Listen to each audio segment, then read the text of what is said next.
Yes, dear students, good morning to all. After completing lesson 11, the flowering of culture, today we are going to start lesson 12, the nationalist movement. It's very important lesson क्योंकि कम से कम हमें हमारे India की इस history के बारे में पता ज़रूर होना चाहिए, नॉलेज के लिए भी एंड स्टडी पर्पज से भी. It is very important lesson. So first of all, write down today's date and happy new year to all of you. Hope so कि this year will bring a lot of happiness to you. तो आप सभी को मेरी तरफ से नया साल मुबारक हो. So let's start the topic. Okay. In this lesson mainly we focus on the different national movement. मतलब अलग अलग जो मूवमेंट चलाए गए थे इंडिया की आज़ादी के लिए उनके बारे में पढ़ेंगे. Okay. First of all, let it start from the topic rise of the nationalism. The period after the revolt of 1857 saw the emergence of the feeling of nationalism among the Indians. तो कहते कि हालांकि जो nationalism की शुरुआत हुई है वो कहाँ से हुई है, 1857 की रिवोल्ट से पहले हुई है. तो कहते कि लेकिन हम 1857 की रिवोल्ट के बाद जो पीरियड है उसे किसके रूप में देखते हैं, स्ट्रॉन्ग नेशनलिज्म की जो फीलिंग है इंडियंस के बीच में वो एमर्ज होती है. This was brought about by the spread of education as well as the coming of the press. और ये नेशनलिज्म की फीलिंग स्ट्रॉन्ग क्यों हुई, क्योंकि इसके दो कारण थे. पहला एजुकेशन और दूसरा प्रेस, यानी कि अब जो विचारों को छापना शुरू कर दिया था, लोगों तक पहुंचाना शुरू कर दिया था. और दूसरा एजुकेशन से लोगों में काफ़ी जागरूकता भी आई थी, अवेयरनेस आई थी. National consciousness came about as a result of the increased political awareness, public opinion and heightened political activity of the period.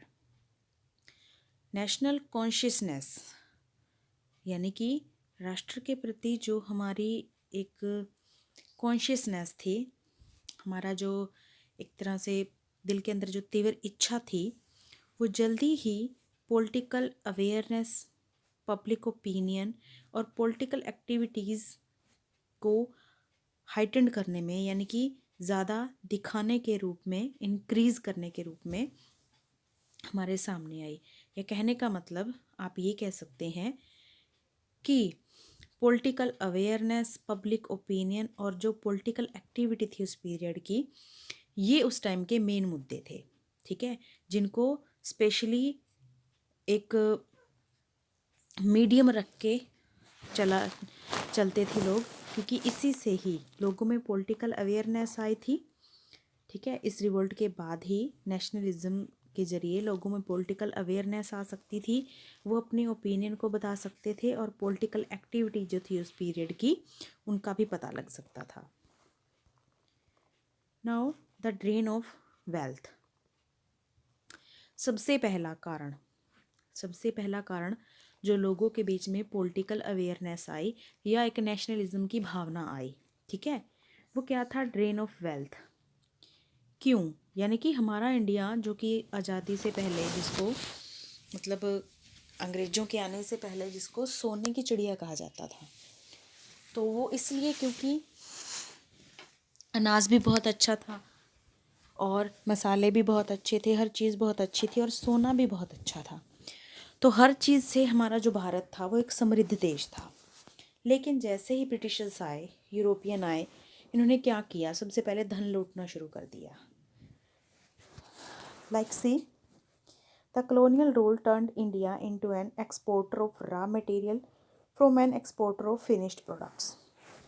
तो कहते कि सबसे पहला धन किसके रूप में लूटा, हमारे देश का जो रॉ मटेरियल था, ठीक है, वो लूट के ले गए. क्योंकि पहले हमारा इंडिया जो था वो फिनिश्ड प्रोडक्ट का एक्सपोर्टर था, लेकिन अब कॉलोनियल रूल ने इंडिया को फिनिश्ड प्रोडक्ट के एक्सपोर्टर की जगह रॉ मटेरियल का एक्सपोर्टर बना दिया था। With the influx of cheap finished goods into the Indian market, traditional craftsmen and artisans began losing out on their livelihood। और जो ब्रिटेन की बनी हुई चीज़ें थी, फिनिश्ड गुड्स थी, वो बहुत ज़्यादा मात्रा में इंडियन मार्केट में आनी शुरू हो गई। और वो मशीन मेड गुड्स थी, थोड़ी सी यानी कि सस्ती भी थी। तो इससे जो हमारे इंडिया के ट्रेडिशनल क्राफ्ट्समैन थे, जो लोग हाथों से चीज़ें बनाया करते थे, या जो आर्टिसंस थे, उन्होंने क्या कर दिया, अपना रोज़गार खो दिया, क्योंकि अब उनकी बनी हुई चीज़ें कोई ख़रीदता ही नहीं था। Heavy taxation on the other hand impoverished the Indian peasant. और दूसरा कारण क्या था कि जो पीजेंट थे, किसान थे, उनके ऊपर क्या लगा दिए गए थे, बहुत भारी टैक्स लगा दिए गए थे, ताकि वो कम से कम जो सामान है ना, ज़्यादा से ज़्यादा ज़मीन का जो प्रोडक्शन था वो टैक्स के बहाने खुद ले लिया करते थे। लगभग यूरोप में जो फूड प्रोडक्ट थे वो लगभग हमारे इंडिया से ही उस टाइम जा रहे थे। ठीक है, तो वहाँ की खदानों की पूर्ति हमारे इंडिया से हो रही थी। तो किसानों पर जो ज़्यादा टैक्स का बर्डन था, उसने भी किसानों को और ज़्यादा इम्पोवरिश कर दिया, मतलब और ज़्यादा मुसीबत में डाल दिया, गरीब कर दिया। Moreover, the revenue collected from India was being used to finance Britain's colonial expansion and to buy raw materials to feed her ever increasing number of industries। तो डियर स्टूडेंट्स, इसके अलावा जो इंडिया के हर जगह से रिवेन्यू, एक tax पैसे के रूप में जो कलेक्ट किया जाता था, अब तक तो रॉ मटेरियल और फूड प्रोडक्ट्स थे, लेकिन अब जो पैसे के रूप में जो रेवेन्यू कलेक्ट किया जाता था, उससे ब्रिटेन के लोगों का जो फाइनेंशियल खर्चे थे, एक्सपेंशन थे, वो पूरे हो जाते थे। और इससे उनको आसानी होती थी कि वो भारत का कच्चा माल सस्ते दामों पर खरीद कर अपने इंग्लैंड की इंडस्ट्रीज़ के लिए भेज सकें, उनको फीड दे सकें। क्लियर? दादा भाई Naoroji in his book Poverty and Un-British Rule in India formulated this theory as the drain of wealth। तो डियर स्टूडेंट्स, दादा भाई नौरोजी ने अपनी एक बुक लिखी जो थी poverty and the un British rule in India. उसके अंदर इस प्रोसेस को ड्रेन ऑफ वेल्थ का नाम दिया था। Next see, thus the British rule in India was characterized by economic exploitation and drain of wealth। इसीलिए ब्रिटिश रूल को हमारे इंडिया में आज भी हम इकोनॉमिक एक्सप्लॉयटेशन यानी कि आर्थिक रूप से शोषण और ड्रेन ऑफ वेल्थ के नाम से जानते हैं। Next is administrative unification of India. तो अब देखिए, इंडिया के अंदर ब्रिटिशर्स ने रूल करने के लिए या इंडिया को कंट्रोल करने के लिए एक एडमिनिस्ट्रेशन, स्ट्रॉन्ग एडमिनिस्ट्रेशन को कैसे सेटअप किया। पहले हालांकि इंडिया के अलग अलग हिस्सों पे अलग अलग राजा हुआ करते थे, लेकिन अब पूरे हिंदुस्तान को ब्रिटिशर्स ने अपने ही एडमिनिस्ट्रेशन में कंट्रोल कर लिया, और सिर्फ एक ही पावर ब्रिटिशर्स थे जो हमारे ऊपर इतना रूल कर रहे थे। तो वो कैसे था? The British Raj extended from the Himalaya to Cape Comorin and from Assam to Khyber Pass in the west। तो डियर स्टूडेंट्स, अगर हम बात करें तो ब्रिटिशर राज ने हमारे जो इंडिया था, जस्ट ए मिनट, हमारा जो इंडिया था, जैसे मैंने एक रफ सी फिगर बनाई है इसकी, तो ऊपर वाला जो पार्ट है वो क्या है, हिमालय। ठीक है, हिमालय से लेकर नीचे वाले हिस्से कैप कैमरून तक, और यहाँ जो से लास्ट हिस्सा पहले असम का ही था ये, उसके बाद स्टेट्स अलग होके बने, नागालैंड में, अरुणाचल प्रदेश सारे बाद में अलग हुए हैं। तो ये लास्ट हिस्सा पहले असम था, Assam to Khyber pass in west, यानी कि नॉर्थ और साउथ से भी पूरा इंडिया कवर कर लिया, ईस्ट और वेस्ट से भी पूरा इंडिया कवर कर लिया। तो यहाँ से यहाँ तक हमारे जो स्टेट्स थे वो सारे के सारे ब्रिटिश राज ने अपने हाथों में ले लिए थे। The princely states also recognised its suzerainty and thus the company became the Hague political entity in India। यहाँ तक कि जो प्रिंसली स्टेट्स थे, प्रिंसली स्टेट्स का मतलब इनमें से कुछ ऐसे ऐसे बीच में इंडिया में कुछ ऐसे एरिया थे जहाँ पे उनके राजाओं का रोल था, जैसे अवध, उत्तर प्रदेश का जो हिस्सा था अवध, और नीचे एक हिस्सा था हैदराबाद। तो ये कुछ प्रिंसली स्टेट्स थे जहाँ पे मतलब अभी भी कौन थे, उनके राजा बैठे हुए थे। तो इन्होंने भी इनकी सुपरमेसी को, ठीक है, सुजरेनिटी को भी रिकग्नाइज कर लिया था, पहचान लिया था, यानी कि वो भी इनको एक सुपर पावर मानते थे और इनसे उलझने से डरते थे। और इसीलिए जो कंपनी थी वो इंडिया में सबसे बड़ी पॉलिटिकल पावर के रूप में फेमस हुई, क्योंकि इनसे टक्कर लेने की हिम्मत कोई भी नहीं कर सकता था, कोई राजा भी। A uniform law code was introduced for the first time as the existing laws were codified। कहते कि इसके अलावा ब्रिटिशर्स ने इंडिया पे रूल करने के लिए एक यूनिफॉर्म लॉ कोड इंट्रोड्यूस किया पहली बार, जिससे कि जो कानून पास किए गए वो एक कोड के जरिए पास किए जाते थे। मतलब ऐसे डायरेक्ट रूल नहीं करते थे वो हमारे ऊपर, वो पहले एक एक्ट पास करते थे, फिर उस एक्ट के अकॉर्डिंग वर्क किया करते थे। New means of transport and communication were also introduced. Railway, postal and telegraph system help in bringing about effective administration. इसके अलावा अब जो ऊपर से लेके नीचे और वेस्ट टू ईस्ट तक सारा इंडिया जब कंट्रोल कर लिया गया, यस डियर स्टूडेंट्स, तो जब देखते हैं कि जब ब्रिटेन के लोगों ने ऊपर से नीचे और यानी कि साइडों से भी, यानी कि ईस्ट टू वेस्ट और नॉर्थ टू साउथ सारे इंडिया पे अपना कंट्रोल कर लिया, तो अब इतनी दूर तक मैसेज कन्वे करने के लिए प्रॉब्लम आ रही थी। पता नहीं लग पा रहा था कि उस पार्ट में क्या चल रहा है, कहीं किसी पार्ट से कोई जीत ना ले, कोई हमारे पे अटैक ना कर दे। तो इसके लिए इन्होंने क्या किया, रेलवे, पोस्टल और टेलीग्राफ सिस्टम को शुरू किया। तो इससे अब क्या होता था, बड़ी जल्दी सूचना पहुंच जाती थी, बड़ी जल्दी एक दूसरे के आसपास पहुंच जाते थे, चीज़ें पहुंचा देते थे एक दूसरे को, जो कमी होती थी पोस्टल से एक दूसरे को कोड का मैसेज भी दे दिया करते थे। तो बड़ी आसानी से और बहुत जल्दी काम होने लगे, जिससे कि उनका जो एडमिनिस्ट्रेटिव सिस्टम था वो बड़ा ही इफ़ेक्टिव हो गया। The Indian could easily travel from one place to another within the country, and this led to the development of the feeling of oneness as they realized they had a common enemy। तो कहते हैं कि इससे Indian को भी एक फ़ायदा हुआ।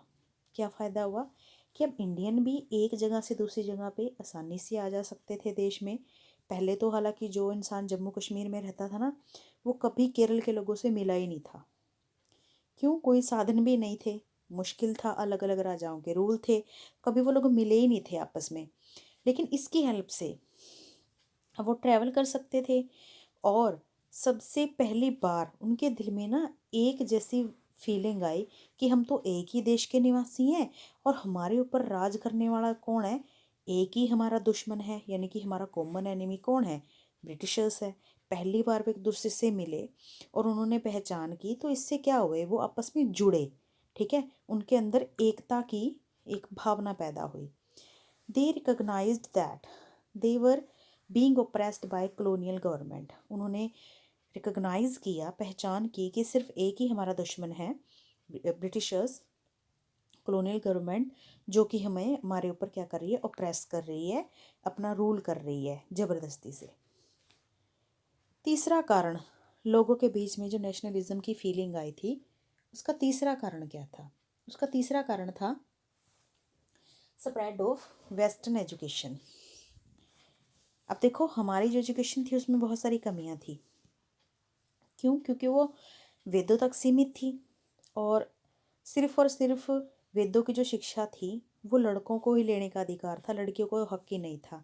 दूसरा, हमारी शिक्षा में ना सबसे बड़ी बात ये थी कि लिबर्टी जैसे वर्ड, नेशनलिज्म जैसे वर्ड आते ही नहीं थे, इक्वलिटी जैसे वर्ड आते ही नहीं थे। ठीक है, उल्टा बल्कि हमारे जो धर्म थे उनकी वजह से क्या हुआ, लोगों के बीच में एक कास्ट सिस्टम डेवलप हो गया कि लोग जाति के नाम पर एक दूसरे को मतलब छोटा बड़ा समझने लगे और कुछ इविल्स क्रिएट हो गई।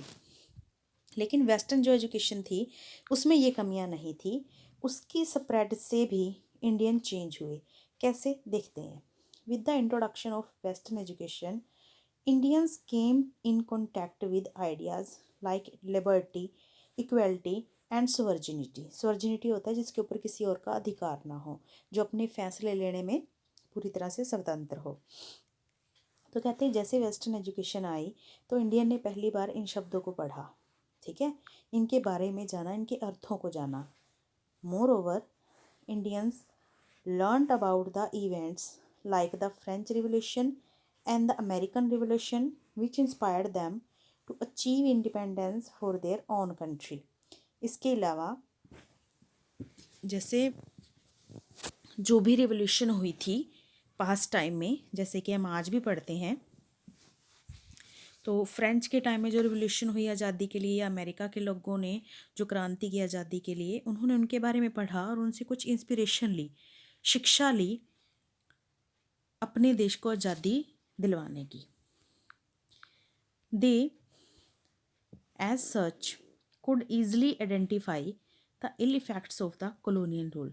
तो अब इससे वो बड़ी आसानी से कॉलोनियल रूल के जो इल इफेक्ट थे, जो बुरे प्रभाव थे जिनकी वजह से वो खुल के नहीं जी पा रहे थे, ठीक है, वो भी उनके सामने आए। उनको पता लगा कि ये हमारे को किस तरीके से कॉलोनी बनाकर इस्तेमाल कर रहे हैं और हमारे इंडिया को लूट रहे हैं। ठीक है, तो उनके सामने ये सारी बातें आई, किसके थ्रू, एजुकेशन के थ्रू। नेक्स्ट देखिए, discriminatory British policies. Discriminatory British policies. अब देखिए, एक और कारण नेशनलिज्म के पैदा होने का क्या था कि जो ब्रिटिश की डिस्क्रिमिनेटरी, यानी कि ब्रिटिश की जो हमारे साथ भेदभाव की नीति थी ना, उसने भी हमारे दिल में हमारे स्वाभिमान को जगाया। क्योंकि ब्रिटिशर्स अपने आप को बिल्कुल राजा महाराजाओं की तरह बहुत ही मतलब अच्छे सिचुएशन में रखते थे, जबकि इंडियन के साथ तो बड़ा बुरा बिहेव करते थे। उनको किसी भी पोस्ट में ऊपर जाने की परमिशन नहीं होती थी, अपने फैसले लेने की परमिशन नहीं होती थी। तो जो इस तरह का डिस्क्रिमिनेशन करते थे, इससे भी इंडियन में क्या हुआ, अपने खुद के स्वाभिमान उनका जागा और वो खुद के लिए लड़ने के लिए तैयार हुए। लेट्स सी कैसे। The British government adopted many policies which led to dissatisfaction among the Indian। तो ब्रिटिश गवर्नमेंट ने ऐसी बहुत सी पॉलिसीज़ चलाई जिनसे जो इंडियन थे वो क्या हो गए, डिससेटिस्फाई हो गए, यानी कि असंतोष पैदा हो गया उनके अंदर, जिनसे वो नाखुश हो गए, ठीक है, या दुखी हो गए। For instance, Indians had to travel in separate compartment while travelling on train. जैसे कि एक एग्जाम्पल दिया जाता है कि किस तरीके से भेदभाव किया इंडियंस के साथ कि जब ट्रेन में ट्रैवल करना होता था इंडियन को, तो इंडियन को एक अलग कंपार्टमेंट मिलता था। ठीक है, यानी कि ब्रिटिश के लिए अलग होता था जहाँ पे इंडियंस को जाने की परमिशन नहीं होती थी, और जो इंडियन थे उनके लिए एक अलग कंपार्टमेंट हुआ करता था। Educated Indians could not get promoted to high post. हालांकि जो एजुकेटेड इंडियंस थे, सेम एजुकेशन होती थी इंडियन और ब्रिटिशर्स की, तब भी जो हायर पोस्ट थी वो इंडियन को ना दे के किनको दी जाती थी, ब्रिटिशर्स को दी जाती थी। तो उनको कभी भी हाई पोस्ट पे प्रमोशन नहीं मिलता था। More over, the arms act was imposed only on Indians and it prohibited Indians from carrying arms. इसके अलावा एक आर्म्स एक्ट पास किया गया जिसमें इंडियंस को अपने पास हथियार रखने की परमिशन ही नहीं होती थी। तो कितनी सारी ऐसी बातें थी जिसमें उनके साथ भेदभाव किया गया। अभी और पढ़ते हैं, देखिए। The vernacular press act was passed with the aim to impose restriction on Indian newspaper, और एक वर्निकुलर प्रेस एक्ट पास किया गया।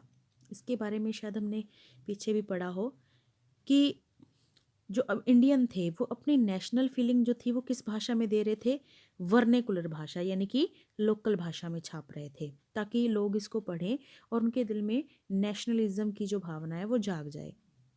तो उसको बंद करने के लिए ब्रिटिश सरकार ने एक वर्नेकुलर प्रेस एक्ट पास किया, जिसका एम क्या था, जिसका एम था इंडियन के न्यूज़पेपर को छपने से रोकना।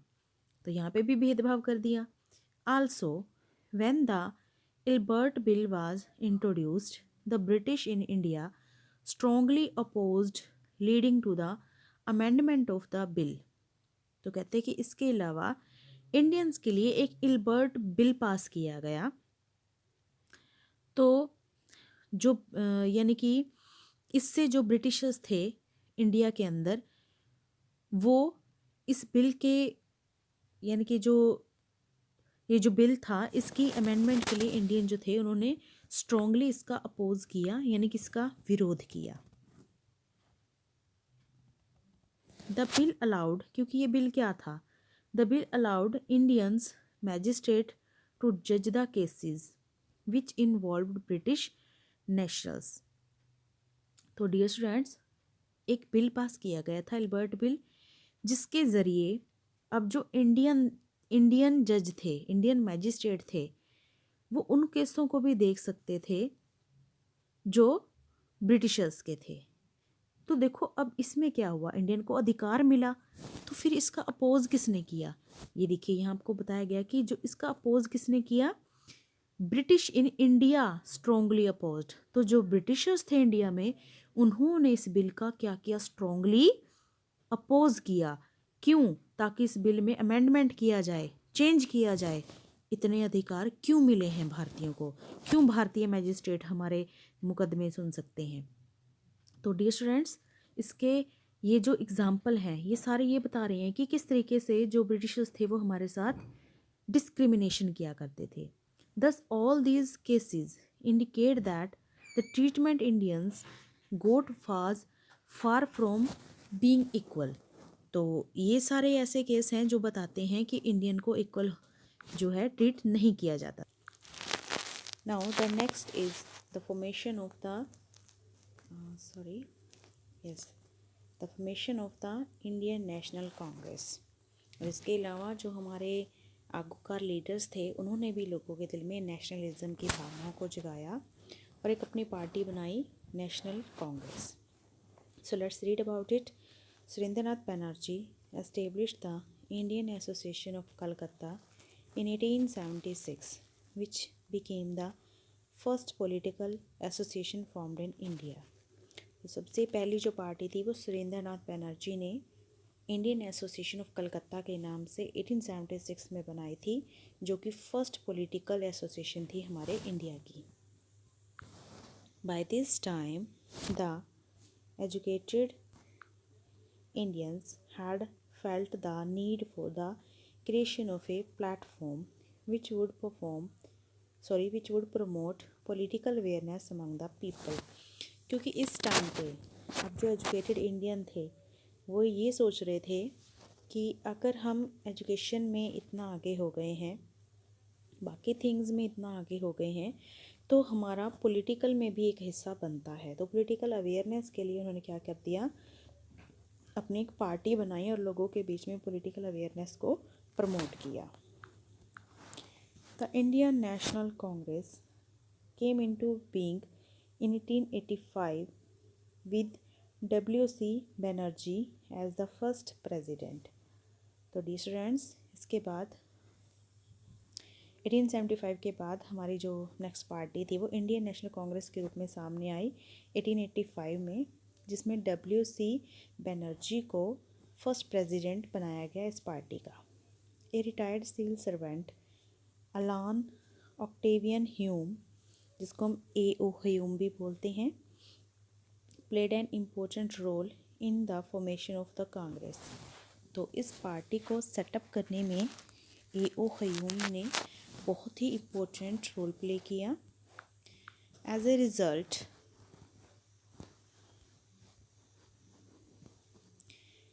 there are many historians who argue that the INC was formed with the objective to use it as a safety valve.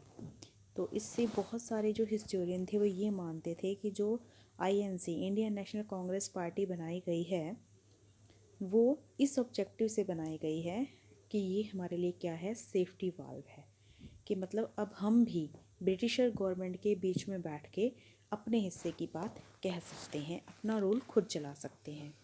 However, the safety valve theory has been discounted as being not substantial. लेकिन फिर भी जो safety valve की जो theory है वो इस party द्वारा पूरी तरह से कंप्लीट नहीं की जा सकी क्योंकि इनको इतने राइट ही नहीं मिल पाए थे. The moderates and the radicals. अब देखिए, जो पार्टी के अंदर कुछ लोग थे उनके भी अपने अलग अलग विचार थे और अपने अलग अलग विचारों के कारण वो अलग अलग पार्ट्स में बट गए. एक मॉडरेट्स हुए, दूसरे radicals. The period from 1885 to 1919 saw the INC being led by the moderates who were mostly educated high class Indians. कहते 1885 to 1990 तक का जो पीरियड था तब तक जो इंडियन नेशनल कांग्रेस थी उसके जो खास मतलब बड़े लीडर थे वो कौन थे, मॉडरेट थे, जो कौन थे, ज़्यादा एजुकेटेड हाई क्लास इंडियंस थे. They are called the moderate as they used moderate method of protest like resolutions, petitions and meeting. इनको मॉडरेट क्यों कहा जाता था और मॉडरेट का मीनिंग क्या था? मॉडरेट का मीनिंग वो था कि आप मतलब बड़ी ही दया भावना से रहते हैं औरों के साथ, ठीक है. इनको मॉडरेट इसलिए कहा जाता था क्योंकि वो बिल्कुल ना मॉडरेट थे, मॉडरेट मेथड यूज़ करते थे. जैसे कि अगर उनको सरकार से नाराज़गी है तो वो सरकार के खिलाफ कुछ बोलते नहीं थे, या तो कोई प्रार्थना पत्र लिख देते थे, या कोई मीटिंग होती थी शांतिपूर्वक, या कोई उसका समाधान निकालने की कोशिश करते थे, मतलब सरकार के विरुद्ध नहीं जाते थे. They had faith in the British rule and did not ask for independence but for more participation in the administration. कहते कि वो ब्रिटिश रूल में विश्वास करते थे और कभी भी आज़ादी की मांग नहीं करते थे क्योंकि उनको लगता था कि ब्रिटिश रूल जो है वो बेस्ट है, इनका एडमिनिस्ट्रेशन जो है वो बेस्ट है. लेकिन वो ये डिमांड जरूर करते थे कि एडमिनिस्ट्रेशन में इंडियंस का जो पार्टिसिपेशन है वो ज़्यादा बढ़ा दिया जाए. सुरेंद्र नाथ बनर्जी, दादा भाई नौरोजी, गोपाल कृष्ण गोखले एंड एम.जी. रानाडे. तो ये जो लीडर थे ये उस पार्टी के कुछ खास लीडर थे. Later leaders were dissatisfied with the leadership of the moderates. तो मॉडरेट्स जो थे वो सिर्फ पेटिशन करते थे, ठीक है. इसकी वजह से जो दूसरे लीडर थे, लेटर लीडर, वो उनसे डिससेटिस्फाई हो गए क्योंकि उनको लगता था कि उनकी पेटिशन से कभी भी कोई बात नहीं सोल्यूशन हो सकता. They felt that the moderates had failed to achieve much for the nationalist cause. तो वो सोचते थे कि जो मॉडरेट्स हैं वो पूरी तरह से अपना राष्ट्रीयता का जो एक एम है उसको अचीव करने में फेल हो गए हैं. These leaders were known as radicals. और ये वो लीडर थे जो क्रांति में विश्वास रखते थे, लड़ने में विश्वास रखते थे, प्रार्थना से काम बनवाने में विश्वास नहीं रखते थे. And they advocated for the use of aggressive method of protest and demand. तो वो कैसा मेथड यूज़ करते थे? अग्रेसिव, लड़ने वाला मेथड यूज़ करते थे और डिमांड के लिए मतलब उसको हक से जीतने में विश्वास रखते थे. लाला लाजपत राय, बाल गंगाधर तिलक, बिपिन चंद्र पाल वर सम ऑफ द रेडिकल्स. तो कुछ महान लीडर उनमें से जो हुए हैं उनके आपको नाम दिए गए हैं और उनको निक नेम से लाल, बाल और पाल के नाम से भी जाना जाता था. Okay dear students, now see these are the pics of Bipin Chandra Pal, Bal Gangadhar Tilak, Lala Lajpat Rai, M G. Ranade, Gopal Krishna Gokhale. Now the partition of Bengal.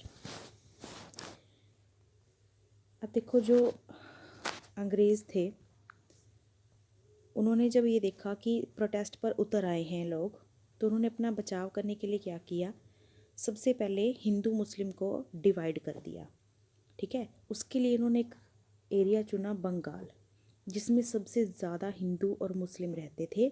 उस एरिया को डिवाइड कर दिया, जहाँ वो मिलकर रहते थे और मिलकर विरोध करते थे, वहाँ उस एरिया में इनको बांट दिया और उनके बीच में एक नफ़रत पैदा कर दी। Let's see about this incident. On 16 October 1905, Lord Curzon announced the partition of the province of Bengal into East Bengal and West Bengal। तो 16 अक्टूबर 1905 में लॉर्ड कर्जन जो थे उन्होंने पार्टीशन अनाउंस कर दी कि बंगाल को बांट दिया है, East Bengal and West Bengal. East Bengal जो था वो किनका था, जो मुस्लिम थे, मोमडन्स। एंड वेस्ट बंगाल किसका था, जहाँ पे सारे हिंदू थे। वेस्ट बंगाल आज भी हमारे इंडिया में है, और जो ईस्ट बंगाल है वहाँ पे जो मोमडन थे वो पहले पाकिस्तान का एक हिस्सा था और लेटर ऑन जो है वो एक फ्री कंट्री बन गया, जिसको बांग्लादेश कहते हैं आज के टाइम में। ही justified the decision saying that it was to improve the administrative efficiency of the province as it was too large। हालांकि उसने जो अपना ये डिसीज़न दिया उसके लिए ये बताया कि ये बहुत बड़ा स्टेट है, बहुत बड़ा प्रोविंस है, प्रदेश है, तो इसके अच्छे एडमिनिस्ट्रेशन के लिए इसको दो भागों में बांटना बहुत ज़रूरी है। Bengal before the partition included the whole of Bengal, Bihar and Orissa. क्योंकि पार्टीशन से पहले जो बंगाल का हिस्सा था वो पूरे बंगाल, बिहार और उड़ीसा के हिस्से को कवर करता था, मतलब काफ़ी ज़्यादा स्टेट्स को मिला के एक बहुत बड़ा स्टेट हुआ करता था। हाउएवर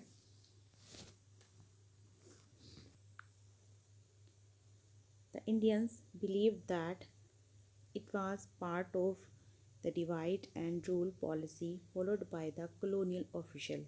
लेकिन इंडियंस को ये यकीन हो गया था कि ये अंग्रेज़ों की डिवाइड एंड रूल पॉलिसी है। Through the partition they hoped to crush the strong nationalist movement in Bengal. क्योंकि इस पार्टीशन के ज़रिए जो एक नेशनलिस्ट स्ट्रॉन्ग मूवमेंट है बंगाल में, वो इसे ख़त्म करना चाहते थे।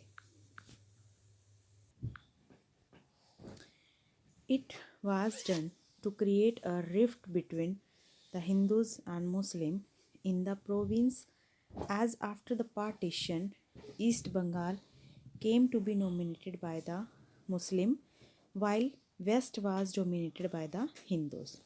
डियर स्टूडेंट्स, उनको पता लग गया था भारतीयों को कि ये एक रिफ्ट है, मतलब एक खाई है, एक बहुत बड़ा, इनकी जिसको हमको बोलते हैं ना, एक खाई होना, बहुत बड़ा गड्ढा होना, ठीक है, दरार पड़ना, एक बहुत बड़ी दरार है हिंदू और मुसलमान के बीच में इस प्रोविंस में, ताकि पार्टीशन के बाद ईस्ट जो बंगाल है वो मुस्लिम और वेस्ट बंगाल जो है वो हिंदू द्वारा डोमिनेट किया जाए। तो इससे क्या होंगे, हिंदू और मुस्लिम के बीच में दरार पड़ जाएगी।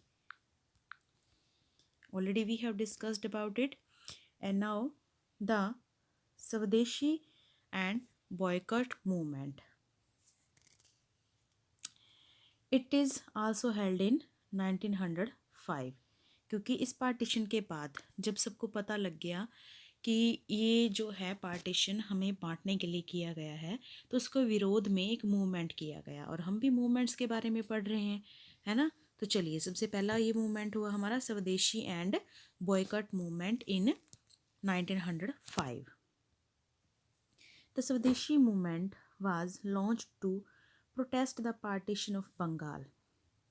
तो ये स्वदेशी मूवमेंट किस लिए लॉन्च किया गया, बंगाल के पार्टीशन के विरोध में।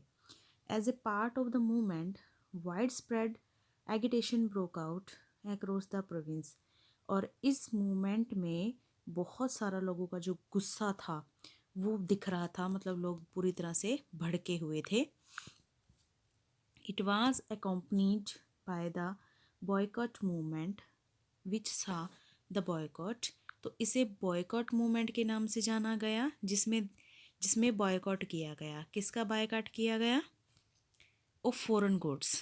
ठीक है, यानी कि अब जो फॉरेन थिंग्स हमारे इंडिया में आ रही थी, हम पहले पढ़ चुके हैं कि जो कॉलोनियल थे वो हमारे इंडिया के अंदर फिनिश्ड गुड लेके आ रहे थे और इंडिया से रॉ मटेरियल लेके जा रहे थे। तो मटेरियल तो हमारे पास ऑलमोस्ट ब्रिटिशर्स था, तो अब लोगों ने क्या कर दिया था, उस फॉरेन गुड्स का बॉयकॉट कर दिया था, मतलब उसको यूज़ करना बंद कर दिया था। Bonfires of foreign goods could be seen in many places all over the country, यानी कि जो चीज़ें थी विदेशों की, चाहे वो कपड़े हों, जूते हों या कुछ भी मटेरियल जो कि मतलब मंगवाया जाता था, जो आता था ब्रिटेन से, तो लोग जो थे उसको इस मूवमेंट में आग के हवाले करने लगे, जलाने लगे। The use of Indian goods like khadi was promoted, और लोग फिर से इंडिया में बनाई जाने वाली खादी को ही प्रमोट करने लगे, बढ़ावा देने लगे। The colonial government arrested many of the leaders to suppress the movement, जैसे ही गवर्नमेंट को पता लगा कि ये मूवमेंट हो गया, तो गवर्नमेंट ने उसको दबाने के लिए कई जो लीडर थे, मेन लीडर, उनको अरेस्ट कर लिया। The Surat split in 1907। अब देखिए, बंगाल पार्टीशन के बाद नेक्स्ट जो है सूरत स्प्लिट। सूरत की घटना क्या है? At the Surat session of the Indian National Congress in 1907 the party split into the moderates and the radicals. अब देखो, जब ऐसा हुआ, देश में ऐसे हालात हो गए, ठीक है, बांट दिया बंगाल को दो हिस्सों में और लोग भड़क उठे, चीज़ों का विरोध करने लगे, तो अब जो कांग्रेस के नेता थे, जो मॉडरेट और रेडिकल थे, वो भी क्या हो गए? स्प्लिट हो गए। क्यों? क्योंकि रेडिकल्स पहले ही विरोध करते थे कि जो मॉडरेट है, इतना कुछ हो गया कि अभी भी प्रार्थना से बात सुलझेगी। ठीक है, इतना कुछ मतलब कर दिया अंग्रेज़ों ने, हमें बांट दिया, अभी भी जो मॉडरेट हैं वो सिर्फ प्रार्थना का रास्ता अपना रहे हैं, तो हम इनका साथ नहीं दे सकते। तो जो कांग्रेस पार्टी थी, इंडियन नेशनल कांग्रेस, 1907 में वो दो हिस्सों में बट गई। These two groups had differences over the objectives of the INC and the methods of agitation to be used। तो इन दोनों ग्रुप्स के जो ऑब्जेक्टिव थे, उद्देश्य थे, वो दोनों के अलग अलग थे, दोनों के मुद्दे अलग अलग थे, और उनका जो मेथड थे, मतलब अपनी बात को दर्शाने के जो मेथड थे एगिटेशन के, वो भी डिफरेंट थे। एक क्रांति को लाइक करते थे और एक चुपचाप सिर्फ कह के अपनी बात मनवाते थे। The radicals left the Congress as A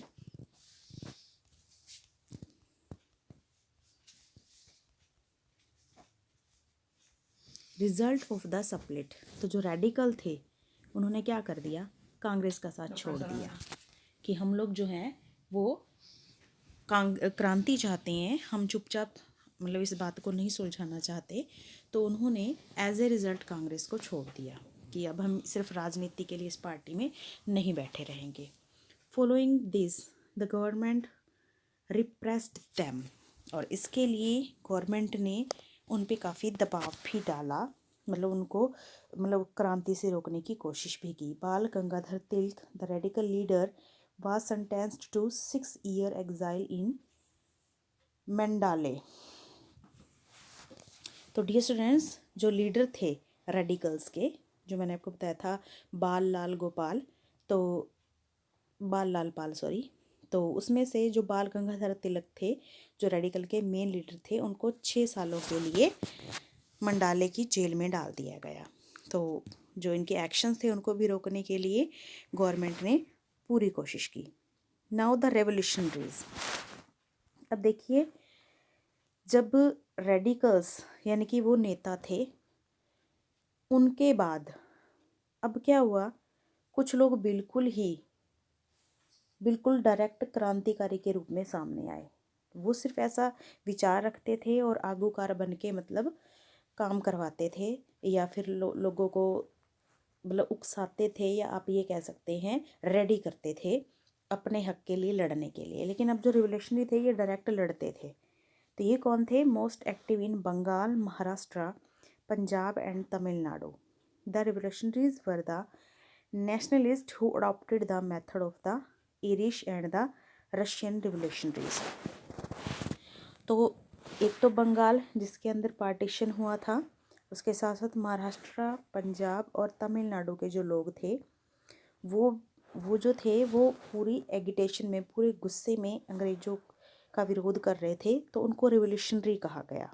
okay, तो वो ऐसे नेशनलिस्ट थे जिन्होंने आयरिश और रशियन रिवोल्यूशनरी के रास्ते को अपनाया।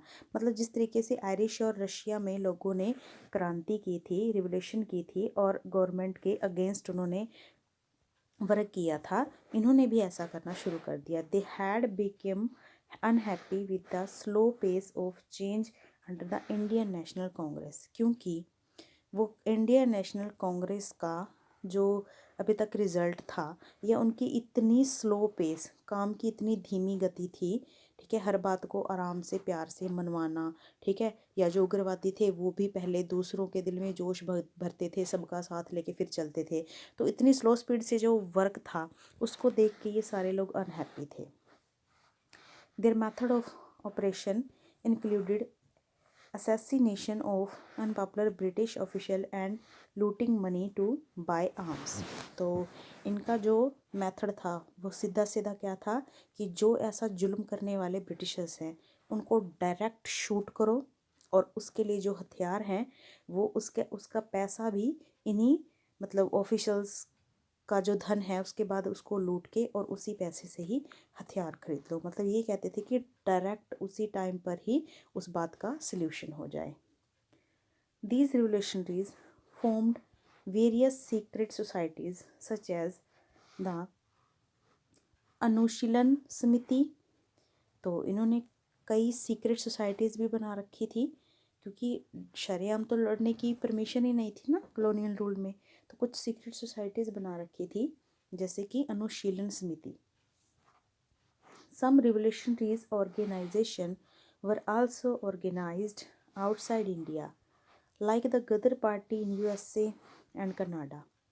और कुछ रिवोल्यूशनरी ऐसे थे जिन्होंने इंडिया के बाहर अपनी पार्टी बना रखी थी, क्योंकि इंडिया में अलाउड नहीं था ब्रिटिशर्स की वजह से, या तो सीक्रेट पार्टी बनाओ या फिर अगर बड़े लेवल की बनानी है तो इंडिया से बाहर। जैसे कि यूएसए और कनाडा में जो पार्टी बनाई थी इंडियन ने उसका नाम था Ghadar party.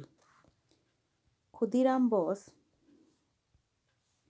Prafulla Chaki, madam Bhikaji Cama and V D. Savarkar are some famous revolutionaries of that period.